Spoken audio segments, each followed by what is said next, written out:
Aku harap hari ni bukan abang macam biasa tu lah yang jadi cashier. Bismillah. Buka abang tu lah. Mantap.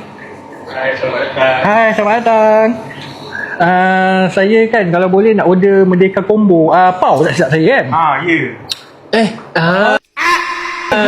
Abang ada ni lagi. Ada lagi. Okay. Nak order apa tadi? Saya nak order Merdeka Pau Combo. Okay, benda pau combo apa nama nak pau pizza apa tadi? Saya nak abang ni lagi. Tak apa. Saya nak pau beef dengan pau apa ni kaya. Okay, boleh. So, Ais latte kan? ya betul, air latte. Okay. So total dia RM11.90. Ni awak sikit betul-betul kan, jangan main-main. Tak. Saya tak main. Ya. Okay, betul-betul ya. Bang, tapi kad tertinggal kereta lah bang. Awak tak boleh macam ni dek. Dia kali ketiga dah ni dek.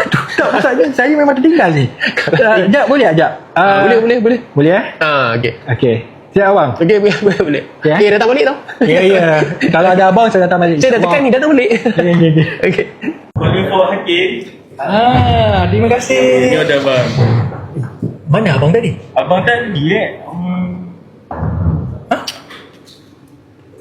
Alamak. Aku pasrahkan diriku sepenuhnya pada saat ini kepada penguasa langit dan bumi. Kalau aku ikhlas, ya Allah, aku ikhlas. Awak memang cari saya je. Tak, saya borang dengan staff awak je. Awak order apa tadi? Combo B Merdeka. Okay. Saya tak combo Pau. Ni. Okay. So ni awak punya. Awak jangan kacau saya. Saya banyak kerja. Awak boleh ambil awak punya. Okay. Baik bahasa ulang. Okay. Jangan main-main tang. Nak makan dia. Ambil Macam mana dia boleh rasa apa ngira? abang. Ini dekat belakang abang. Risau risau. Terima kasih. Okay.